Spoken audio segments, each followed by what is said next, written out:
So I'm on the back end of a long drive and probably 20 minutes away from destination. There's been this one feature that I've been wanting to photograph for a while in the right conditions. And driving down towards this, we had some good sunlight and I thought we're going to crack it. Unfortunately, by the time I got down to the location, yeah, as you can see, the weather's set in. It's foggy, it's misty, it's cold. We've started getting a bit of rain as well, so that's fantastic. What the feature is, there's some hills over there. It's pointless showing them, you can't see anything on top of them, but there's a wind farm on top of there, and I was hoping to get the wind farm at blow hour. Unless we get a dramatic change in conditions in the next 20 minutes, that ain't going to happen. But either way, we're going to get a moody shot. Now I'm thinking, if that blow hour shot doesn't work,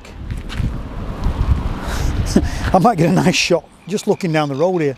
You know, a little bit of a rural road, middle of nowhere. It might work, but I'm hopeful, I'm kind of hopeful that the cloud clears just enough to give me a glimpse of a couple of the wind farm turbine things. So let's see. Now, camera of choice for this shoot is going to be the Canon R3.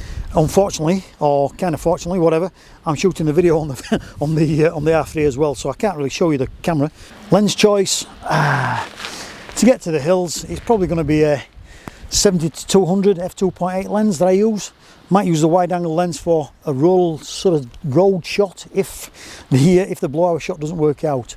And at the moment, again, still no sign of the turbines. 10 minutes further on, the light's just about gone now, and unfortunately there's no sign whatsoever of the turbines. So that shot is going to have to wait for another day. I'll get it eventually, but certainly not this evening. So while I'm here and I'm cold and I'm wet, I might as well make a shot anyway.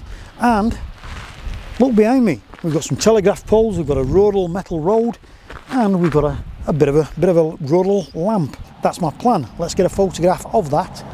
And I think it'll look quite moody, I reckon, in these conditions. And for this shot, I'm going to use the Canon 16-35 f2.8 lens that is on the R3 now, so save me changing lenses. So this is the shot that I'm taking at the moment, a little bit higher actually. Let's go up a little bit higher, there you go. So that's the shot I'm getting at the moment, and it looks quite nice on the back of the camera. ISO 200 f11, and it's giving me around about a 4-second exposure, which is fine. I'm just focusing on the light there, and yeah, this still looks pretty good. I'm just going to get back in the van for a while because the rain's kicking in. Now unfortunately the conditions have completely conspired against me. They'll give me a right kick in the spuds because it's absolutely tanking down now, so I've had to beat a hasty retreat to the van. What I did do just before the rain came heavily, I took off the 16-35 and I put on a nifty 50mm 1.8.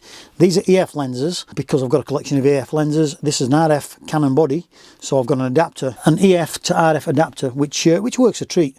So I slipped on the 50mm. I literally took one shot, and I mean one shot alone, and I don't even know how long an exposure it was. Maybe a 8-second exposure, 9-second exposure, something like that. All right, the rain has subsided just a little bit, so I've jumped out of the van. 2 more frames. Both the same, because the first frame, too much rain got to the lens and diffused the photograph, so yeah, didn't really work.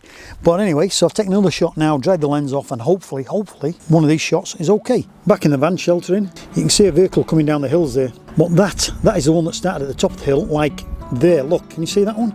Let me just get out there and try and get that shot. Well, that was just over a month ago. The weather conditions killed any semblance of a shot. I'm just driving past the same location and I thought, instant, quick, let's pull in. I've got here just as the sun's gone down. We're now probably 10 minutes after sunset, but we're gonna get a blow-hour shot. That on the hills there, the last time I was here, obviously, you couldn't even see the top of the hills, let alone the turbines on top, but now you can. Everything's crystal clear. We're gonna get a shot. We are gonna get a shot. Now, because it's gonna be a long exposure, if the turbines are turning, obviously, it's just gonna look like sticks because you're not gonna see the rotation of the turbines. But because it's an absolutely still night, not a breath of wind at all, the turbines are either shut down or just not working because there's no wind. You're going to be able to see that the turbines are not just random sticks sticking up out of the hills. About 15 minutes after sunset, it's getting nicely dark now, and the lights are coming on the turbines, which is making them stand out. Obviously, the red lights are a warning for aircraft and UFOs actually, because it's 2025 and anything can and most probably will happen this year. So who knows, the world's gone mad. Anyway, back to reality. I'm going to be using the 50mm 1.8 lens, which is on the camera at the moment. That's what you're looking through at the moment. But then I'm going to stick on the 70 to 200 just to draw in a few of the wind turbines there. I'm also using the camera's 2-second self timer just so I'll make sure there's no camera shake. We've taken a couple of shots with the short lens. Let's stick on the 70 to 200 and just pop off a couple of shots like that. And these actually look pretty cool. I've got it on the 200mm end of the lens, and it's just drawing in the turbines quite nicely. The lights are popping on and off, as you can see. And what I'm going to do is just kind of move it round to various locations and pop off a few different shots. Like, there's a nice cluster there, but there's no lights at all on that one. So, and it looks a little bit messy, that frame, so we'll just keep panning round and see what else we can see on the top of the hills there. See that one, I like that one. I like that area there with the drop off on the hill. Oops, you can see, that's me dropping off almost, dropping off to sleep. I quite like that one. That's quite nice, quite stark is that. It really does look quite nice. We've got a bit of mist by the looks of it as well rising in the background, and it's just giving a nice little bit of atmosphere on the top there. At this point it was too dark, so I just decided to turn off the video and concentrate on making stills. I just kept sweeping along the ridgeline looking for potential photographs. I've come away with a small selection of photographs that I'm quite happy with.